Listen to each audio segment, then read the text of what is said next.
नमस्कार दोस्तों। आज हम लेकर आए हैं एक अत्यंत प्रेरणादायक और सच्ची सोच से जुड़ी कथा, सोमवार व्रत कथा, जो केवल धार्मिक आस्था तक सीमित नहीं बल्कि समाज में बदलाव की मिसाल बन चुकी है। ये कहानी है भगवान शिव और माता पार्वती के व्रत से शुरू होकर स्वरोजगार, नारी शक्ति और जैविक खेती तक पहुंचने की। एक लड़की रूपा की सोच ने कैसे पूरे गांव की तकदीर बदल दी, यही है इस कथा का सार। आइए सुनते हैं एक गांव की वह कहानी जो शिव भक्ति के साथ साथ आत्मनिर्भरता की मिसाल बन गई।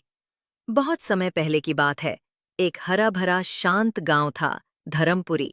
इस गांव के चारों ओर ऊंचे पर्वत, हरियाली और झरनों से बहती एक नदी थी जिसका नाम था सखी नदी। ये नदी पर्वत से निकलती थी और इसी कारण धर्मपुरी में कभी भी पानी की कोई समस्या नहीं होती थी। गांव के लोग भगवान शिव और माता पार्वती के परम भक्त थे।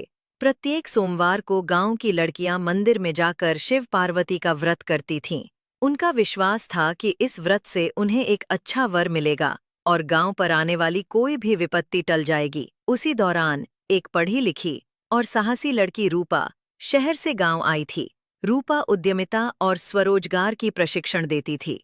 जब उसने देखा कि गांव की 50 से अधिक लड़कियां मंदिर में व्रत कर रही हैं, तो उसके मन में विचार आया, क्यों न इन लड़कियों को आत्मनिर्भर बनाने का प्रयास किया जाए। उस रात वह इसी सोच में रही और अगले दिन जब पूजा समाप्त हुई, तब उसने सभी लड़कियों को एकत्र किया। रूपा ने उनसे पूछा, क्या तुम केवल अच्छे वर के लिए व्रत कर रही हो?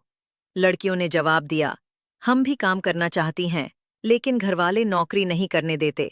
तब रूपा ने कहा, तो हम घर बैठे गृह उद्योग करेंगे। रूपा ने सभी लड़कियों को 5 अलग अलग समूहों में बांटा।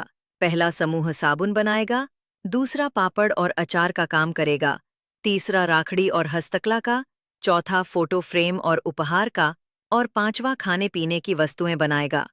प्रत्येक लड़की ने 4,000 रुपए का योगदान दिया और प्रत्येक मंडली के पास 40,000 रुपए की पूंजी बनी। एक सप्ताह की मुफ्त प्रशिक्षण के बाद सभी समूहों ने रविवार से अपना अपना व्यापार शुरू किया। शुरुआत में मुनाफा कम था, लेकिन सभी व्यवसाय धीरे धीरे स्थिर हो गए और लाभ देना शुरू किया। एक वर्ष में मंडलियों को लाखों रुपए का मुनाफा हुआ और 5 वर्षों में प्रत्येक समूह में 2,500 से भी अधिक सदस्य हो गए। जब 6 वर्ष बाद रूपा गांव लौटी, तो सभी गांव वालों ने उसका भव्य स्वागत किया। गांव में एक भव्य शिव पार्वती मंदिर बनवाया गया, जिसमें गांव के सरपंच, स्कूल के बच्चे और सभी ग्रामवासी शामिल हुए। भंडारे का आयोजन हुआ। गांव वालों ने मिलकर रूपा के नाम पर एक पक्का घर बनवाया और रूपा अब अपने परिवार के साथ गांव में ही रहने लगी।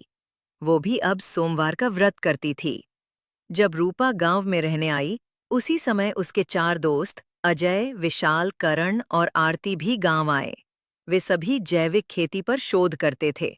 उन्होंने गांव में सर्वे किया और पाया कि यहाँ के किसान डीएपी और यूरिया जैसे रासायनिक खादों का बहुत उपयोग कर रहे थे, जिससे जमीन की उर्वरता धीरे धीरे घट रही थी। तब चारों दोस्तों ने मिलकर एक योजना बनाई।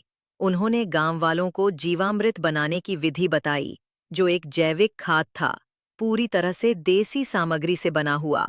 उन्होंने गांव के किसानों को एक चुनौती दी। एक खेत में डीएपी और यूरिया डालो और दूसरे खेत में जीवामृत डालो, फिर देखो कौन सी फसल अधिक होती है। गांव वाले सहमत हुए। प्रयोग शुरू हुआ। इसी बीच चारों दोस्त वापस शहर लौट गए, लेकिन गांव में चर्चा फैल गई। कुछ हफ्तों बाद रूपा ने गांव की 10 से अधिक महिलाओं को बुलाया और कहा, हमें अब डीएपी और यूरिया जैसे जहरीले खादों के खिलाफ जागरूकता फैलानी होगी। सभी महिलाएं तैयार हो गईं। एक रैली निकाली गई, जिसमें नारे लगे, धरती माँ को बचाओ, जीवामृत अपनाओ। रैली का गांव में अच्छा प्रभाव पड़ा और धीरे धीरे सभी किसान जैविक खेती की ओर बढ़ने लगे। 4 महीने बाद जब फसल हुई तो सभी हैरान रह गए। डीएपी और यूरिया वाले खेत में केवल 17 थैलियां अनाज हुआ, जबकि जीवामृत वाले खेत में 25 थैलियां अनाज हुआ। अब तो गांव वालों को पूर्ण विश्वास हो गया कि बिना रासायनिक खाद के भी खेती सफल हो सकती है। इतना ही नहीं, रूपा ने यह भी तय किया कि अब गांव के लड़कों को भी स्वरोजगार की प्रशिक्षण दी जाएगी। उसने गांव में ऐलान करवाया, जो भी स्वरोजगार सीखना चाहता है 15,000 रुपए लेकर जुड़ सकता है। पहले ही दिन 42 लड़के तैयार हुए और उन्होंने मिलकर स्टेशनरी के व्यापार की शुरुआत की। व्यापार ने तेजी से गति पकड़ी और अब बाहर के राज्यों से भी ऑर्डर आने लगे। आज धर्मपुरी गांव में सोमवार का दिन केवल व्रत का नहीं, बल्कि बदलाव, उद्यमिता और आत्मनिर्भरता का प्रतीक बन गया है। रूपा और उसके साथियों ने जो बीज बोए, वे अब पूरे गांव को हरियाली और खुशहाली में बदल चुके हैं।